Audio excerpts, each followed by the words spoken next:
This is spruce pine, the gem of the mountains. That's what the entry to the town says on the sign provided by the city. Look here, folks. The flags are flying at half staff in honor of Charlie Kirk here at the Spruce Pine Town Hall, and also across the street at the cemetery.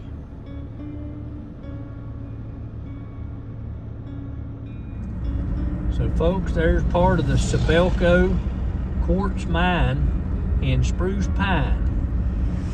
That is what they're after up here, is this high quality quartz. And this is part of the mine. So folks, why are the relief centers so important? Here's a prime example in Spruce Pine. The only grocery store, Ingles, was flooded during Helene. It's still closed. The gas pumps are still closed. And nothing has been fixed. So people are relying on these relief centers because the groceries are still not open.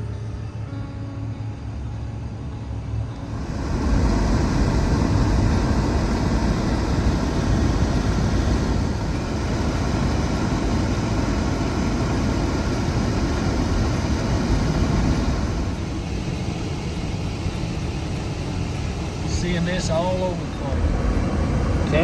Campers, and campers. People living in campers. Houses are destroyed.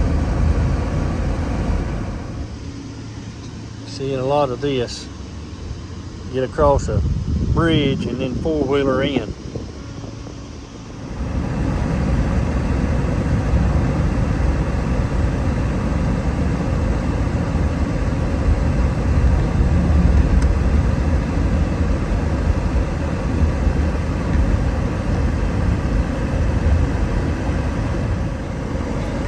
See why it's so dangerous for these trucks. See these, they can't move over. It's all the way up against the rock. So when you meet somebody, you better be going slow. Perfect example of the rock slides again.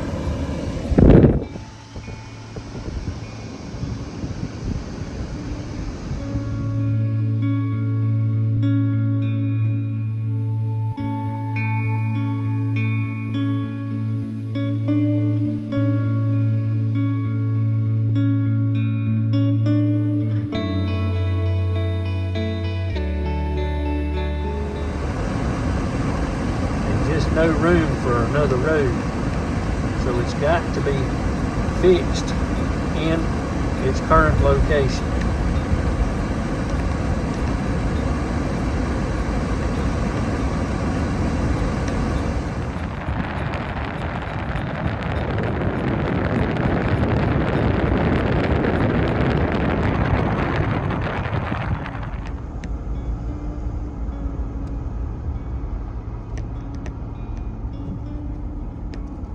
We got new pavement, so you can see some of the infrastructure here.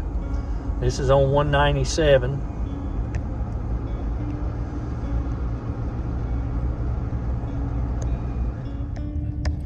We're coming into the little Switzerland tunnel here, right off of the Blue Ridge Parkway. Maybe you may want to see this if you come to Western North Carolina. A little area called Little Switzerland. That would be this, and we're coming through the tunnel right now. And we just popped out. We're on the Eastern Continental Divide, headed toward Spruce Pine. So folks, we're on the Continental Divide here, overlooking the mountains at the Skyline Overlook. This is what you get to see when you come to the western North Carolina mountains. Absolutely beautiful.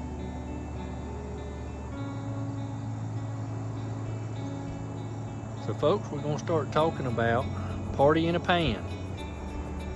That's going to be our next little segment coming up. We're going to tell you about that. Maybe you might want to see this before we start talking about that. So folks, what is Party in a Pan? That idea come up from Holly. She was trying to come up with an idea to help folks in western North Carolina and help the relief centers get food and get it stocked up before the cold winter. We've only got about 8 weeks, folks, and the weather's going to start declining. It's going to start declining before that. It was 47 this morning on the way to Spruce Pine. And so we're needing to get all this information out. We're needing to get food into western North Carolina. There are food shortages at almost every relief center.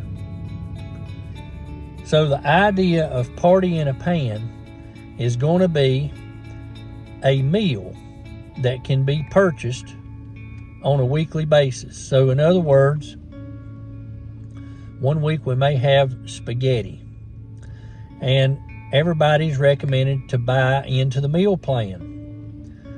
You know, you'll have noodles, you'll have pasta sauce, you'll have canned tomatoes, Parmesan cheese, which would be shelf stable, that type of thing. Then the following week, we're going to do it again, and we may have stews, like you might have canned salmon, you may have vegetable soup, and then you're going to have the condiments that may go with it, salt, pepper, that type thing. The reasoning behind it, folks, is there's a lot of people depending on the relief centers. And when they go up for food, it's hard for them to come away with a complete meal, because thank goodness people send stuff in, but it's just a hodgepodge of different items. This will guarantee the folks an opportunity to have a complete meal. So in the past, they may go up for something, maybe a meal, and they come back with potatoes and macaroni and cheese and, something like that. And no butter or no salt and pepper. None of that may be available. And you got to keep in mind, folks, these folks are in campers, some of them. A lot of them are in the little tiny sheds. They don't have room to store a whole lot. So they make frequent trips to the relief centers for help. A lot of them, as you're going to see in this video, or you've seen in this video, have one location to cross the river, and they've got to go for a mile back down there to get to where they've been able to, with the help of heavy equipment, to get a camper down in there. And they're either crossing the river or having to walk all the way back to that one bridge to get out. And that may be just a four-wheeler trail. It may have been a situation like I saw where they probably pulled that thing in behind a bulldozer or something. And then since it's rained and stuff, the solid ground is gone and it's only maneuverable by a four-wheeler. So by these folks being able to get a complete meal, they can plan on it. And the plan behind this too is having overlapping items, not just condiments, but food and that type of thing. And that will help them in their storage issues. I thought it was a very brilliant idea that Holly came up with of doing this. And it's something we're going to try to do, and that's to direct people to the icon at the very bottom. I'm going to provide that picture so you'll see where it's at if you go to the registries. of the different relief centers. DRF stands for Deep River Farm Party in a Pan. And you can click on that and it'll give you what we're trying to promote that week so that they can stock their shelves and have complete meals for these folks when they come in. I'd hate to think I was in their situation and hike from my camper or tiny shed all the way to a relief center for food and come out with potatoes and a plastic fork and trash bags and nothing else was there. And hopefully the next day Amazon would deliver something and I'd go back. And that's what's going on, folks. There's more and more people now they've run out of food. They had stockpiled in their homes that got hit by a mudslide. Their pantries, they've emptied them, and now they're showing up at these relief centers, and they living in a camper if they was fortunate enough to be able to get one across the river, or they got a tiny shed, or they're still living in their outbuilding, or they're living in a mold infested house. So that's the idea behind it. So folks, I hope you'll take a look at the end of the video in the description. If you'll see the description, you'll see a little word down there that says more. Click on the word more. It's going to direct you to the full description of the relief centers, and you can do that. Hit that icon and order directly from it. We've had a lot of good feedback about this. So it's something we want to try to help get food faster and more quantity into western North Carolina before the weather goes all to pieces and it gets to be ice and snow everywhere. So folks, thanks for watching. Have a blessed day, and we'll see you on the next video.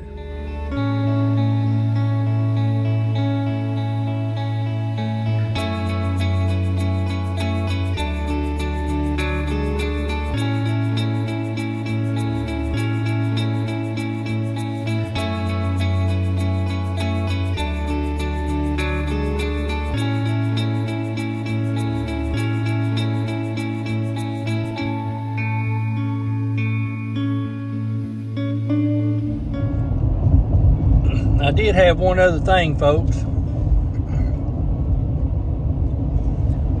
Be a megaphone for these folks in western North Carolina. We're going to be putting out a video every Thursday featuring one of the relief centers, if at all possible. We're going to talk about that relief center. We're going to get feedback from that relief center director and what they're seeing, what they're needing. And of course, we'll be featuring that menu item of the week.